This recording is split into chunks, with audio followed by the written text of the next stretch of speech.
Continuando então os assuntos sobre termoquímica, o assunto hoje é energia de formação. Antes de falar da energia de formação propriamente dita, vamos revisar alguns conceitos que são importantes. Primeiro que as reações químicas podem ser acompanhadas de liberação ou absorção de energia.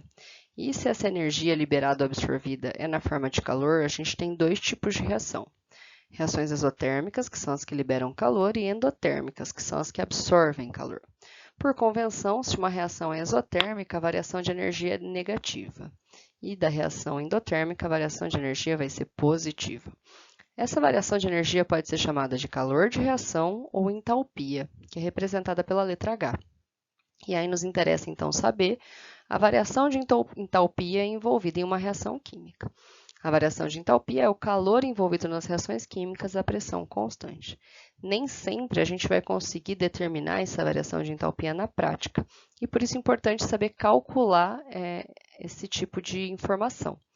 Então, uma das formas de calcular a variação de entalpia é a partir da energia de formação, da entalpia de formação. A entalpia padrão de formação é a entalpia de reação para a formação de um mol de substâncias a partir de substâncias simples mais estáveis. E aí é importante definir uma segunda coisa, que quando a gente tem substâncias simples mais estáveis, na sua forma mais comum, a variação de entalpia dessa substância vai ser sempre igual a zero. Então, quando a gente está falando de gases, né, H2, O2, N2, os metais na sua forma mais estável, a gente vai ter variação de entalpia sempre igual a zero. E aí a fórmula que a gente usa para esse tipo de cálculo é que o ΔH da reação é igual ao somatório da variação de entalpia dos produtos menos o somatório da variação de entalpia dos reagentes. Mas vamos para um exercício que isso fica mais claro. Então, nesse exercício, a gente tem que calcular a variação de entalpia para essa reação que foi dada a partir dos calores de formação apresentados. Aqui estão os calores de formação apresentados das substâncias que estão na reação, e a gente vai usar eles para calcular para essa reação aqui. E aí é importante a gente destacar, né, relembrar que antes da seta a gente tem reagentes, depois da seta a gente tem produtos. Relembrando a fórmula, o ΔH é igual à variação da entalpia dos produtos menos a variação da entalpia dos reagentes. Quem são os nossos produtos? O óxido de ferro e o dióxido de carbono. Lembrando que a reação precisa estar balanceada, porque a gente vai calcular as entalpias padrão de formação pelos coeficientes estequiométricos. Então, vamos lá. São 2 FeO, então a gente vai pôr 2 vezes menos 63,80, que é o valor que está dado aqui. Mais uma vez, porque eu só tenho um CO2, vezes menos 94,05. Mais, quem são os reagentes? Fe2O3 e CO. Uma vez o valor do Fe2O3, que é menos 196,50, mais uma vez o valor para CO, que é menos 26,41. Quando forem calcular ΔH a partir de entalpia padrão de formação, cuidado com o jogo de sinal, porque isso pode atrapalhar. Então, vou calcular aqui separado, primeiro para os produtos, menos 221,65, menos o valor dos reagentes, que dá menos 222,91. Resolvendo com o jogo de sinal, a gente vai ter uma resposta de mais 1,26 quilocaloria, né? E essa é a variação de entalpia, então, para a reação apresentada.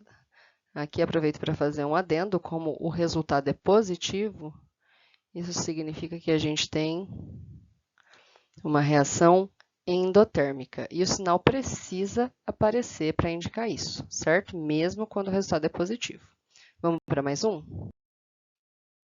Produção de álcool volta a ser apontada como uma das soluções para os problemas da poluição ambiental. Sabendo-se os valores das entalpias de formação a 25 graus Celsius, então a gente tem ali o valor para CO2, para a água e para o etanol.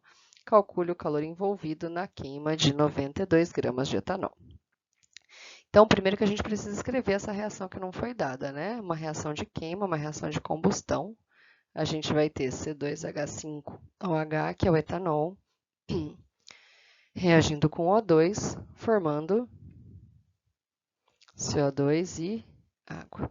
Como a reação precisa estar balanceada, a gente tem 2 carbonos no etanol, então 2 carbonos aqui. A gente tem 6 hidrogênios no etanol, então a gente precisa pôr um 3 aqui para balancear os hidrogênios. E por fim, para balancear os oxigênios, a gente precisa de um 3 aqui. O exercício quer saber o calor envolvido na queima de 92 gramas de etanol. Mas para poder fazer isso, primeiro a gente precisa calcular o ΔH dessa reação para saber o calor envolvido nessa reação. E aí a gente consegue fazer uma proporção. Então, lembrando que ΔH é o somatório das entalpias dos produtos menos o somatório das entalpias dos reagentes. Então, ΔH, quem são os meus produtos? CO2 e água. Então, para o CO2 está aqui o valor, menos 94,1. E aí eu tenho 2 mols de CO2, então 2 vezes menos 94,1 mais 3 vezes o valor de água, que está aqui, ó. Mas o sinal ficou aqui, então o valor é negativo. Então, 3 vezes menos 68,3. Menos reagentes. Uma vez o valor, né, da formação do etanol, que está aqui, menos 66,4, mais 3 vezes o valor de O2, que o exercício não dá. E por que o exercício não dá? Porque o O2 é uma substância simples na sua forma mais estável. Então, lembra que sempre que a gente tem uma substância simples na sua forma mais estável, o valor da entalpia padrão de formação é 0. Resolvendo aqui, né, primeiro para os produtos, a gente vai ter 393,1. Para os reagentes, menos 66,4. E aí o ΔH para essa reação é de menos 326,7 quilocalorias.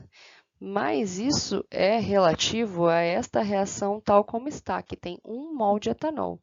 Então, para poder fazer a proporção, a gente vai ter que fazer a massa molar do etanol. C2H5OH. Quem são os elementos? Carbono, hidrogênio e oxigênio. 2 carbonos, 6 hidrogênios e 1 oxigênio. A massa molar do carbono é 12, do hidrogênio é 1 e do oxigênio é 16. E aí, fazendo as contas, a gente chega a 46 gramas por mol. Se são 46 gramas por mol do etanol e eu tenho 1 mol de etanol nessa reação, significa que, então, esta energia aqui é a energia envolvida na queima de 46 gramas de etanol. Então, para 46 gramas de etanol, eu tenho 326,7 quilocalorias liberadas. Para 92 gramas de etanol, X. Como a massa é o dobro, a energia também vai ser o dobro, e aí a gente vai ter 653,4 quilocalorias liberadas na queima de 92 gramas de etanol. Vejam que aqui a gente não precisa colocar o sinal, porque a gente usa o sinal, seja ele positivo ou negativo, quando a gente está representando o ΔH. Aqui a gente está dizendo a quantidade de calor que está envolvida, né, que está sendo liberada na queima de 92 gramas de etanol. Então, não precisa usar o sinal nesse caso, certo? Então, espero que vocês tenham entendido e qualquer coisa é só procurar a gente.